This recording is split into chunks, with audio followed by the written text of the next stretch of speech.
You're listening to Decisive Point. The views and opinions expressed in this podcast are those of the authors and are not necessarily those of the Department of the Army, the U.S. Army War College, or any other agency of the U.S. government.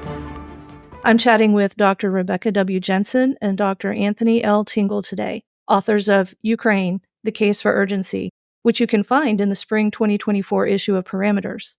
Jensen is a visiting researcher at the Royal Danish Defence College, where she's studying operational art and planning in the conflict in Ukraine.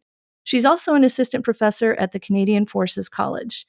Tingle is a 1997 graduate of the United States Military Academy at West Point, an independent researcher and an author who's been studying and writing about Ukraine since the beginning of the war. Readers can follow him at warvector.com. Welcome to Decisive Point, Dr. Jensen and Dr. Tingle. Thanks for having us. Thanks so much. Your article notes that Western support for Ukraine might be reaching a crescendo. What does this mean for Ukraine's endgame?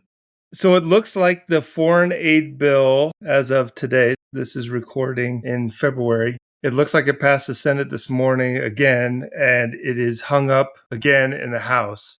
It does look like there is difficulty with the West providing funds to Ukraine.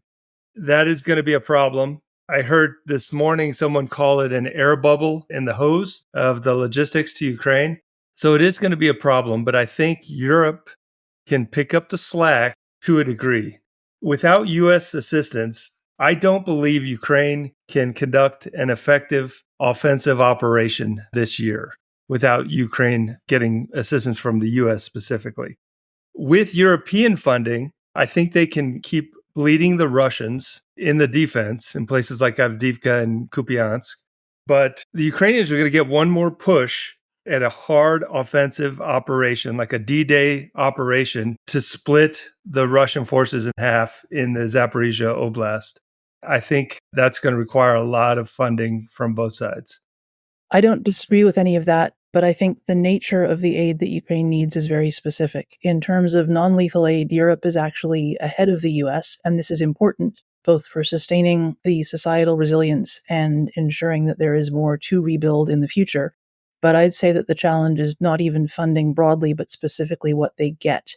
One of the challenges we're seeing, and one of the problems with sustained Western aid, is that everyone is running low on munitions. And we've reached a point where everything that we give to Ukraine is less available for our own readiness, which is becoming a challenge for Europe that's concerned with defending itself against possible aggression more directly against NATO, and also for the US, which is very concerned with the Indo-Pacific theater.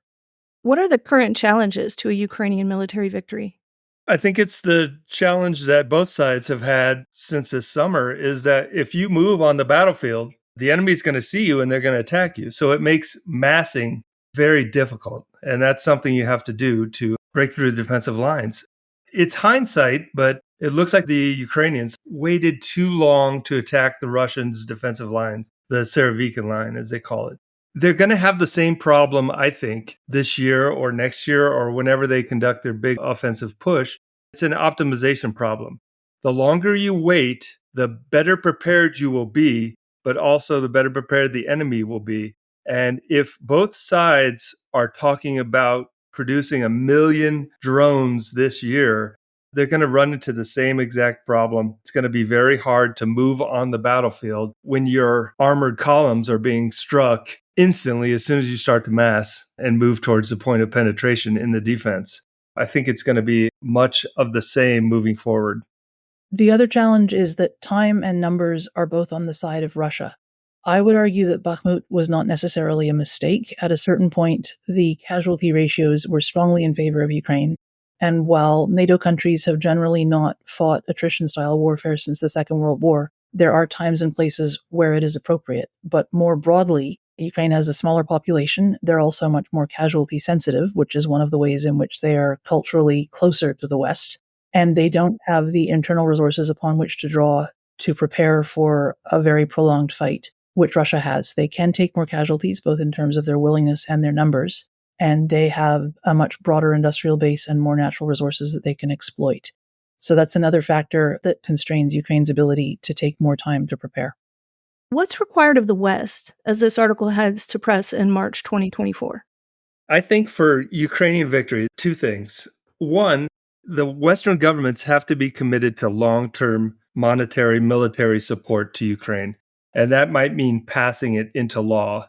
That'll send a message to Putin that the West is in this for the long haul, and there won't be any interruptions like there has been this year.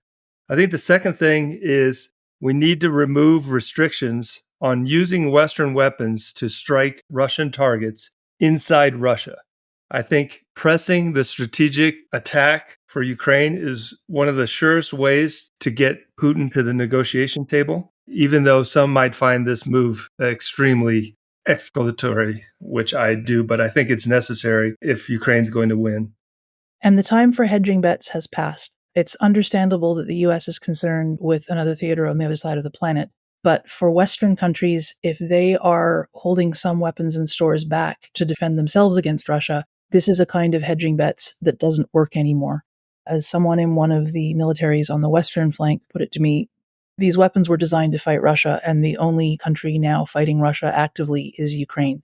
So while it makes sense as a sort of security blanket to want to hold on to higher levels of munition, you're much less likely to need to use them in your own defense if you give them to Ukraine right now to weaken and deter Russia and to attach a very high cost to what Russia has done. Any endgame that doesn't involve Russia paying a heavy price for what is done is unintentionally incentivizing this behavior in the future.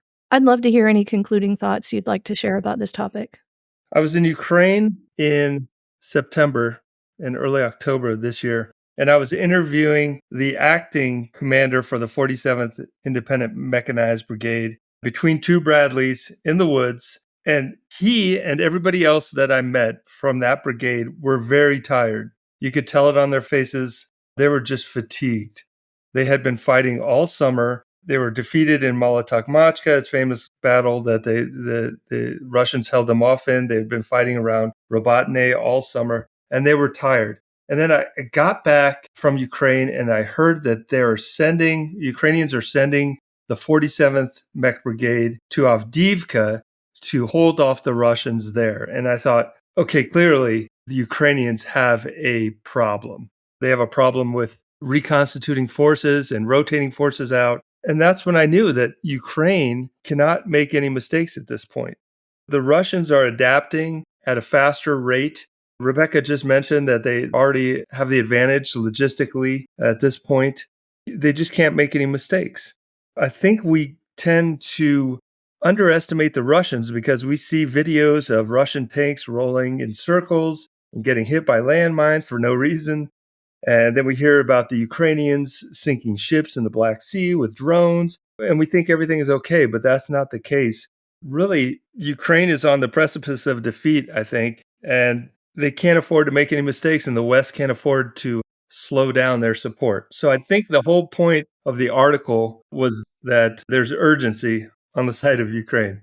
I would make 3 points in conclusion. The first is that we have to view helping to weaken Russia militarily and helping a Ukrainian victory as an investment, not an expense. It's understandable why this makes a lot of people uncomfortable, but the same way that when you're putting money into a pension, you don't frame it in terms of this is money I can't spend today, you frame it in terms of this will make the future better. That's what investing in Ukrainian victory means. This is not only for Ukraine's benefit, it's for our benefit as well. The second point is that a head-on fight won't work. As some of the Ukrainians have said, you can't beat a large Soviet army with a small Soviet army. Ukraine has to be able to shape its approach to exploit its advantages and to create disadvantages for Russia. This ties in with what Tony said about not restricting the Ukrainians' ability to hit within Russia, but it also goes to what the West can do to impose more burdens on Russia. So, for instance, we've talked a lot about the sanctions that have been imposed. What we don't talk about as much are all the ways that those sanctions are undermined, not only by countries like China and India, but also by some NATO countries that have seen their trade with Russia go up significantly.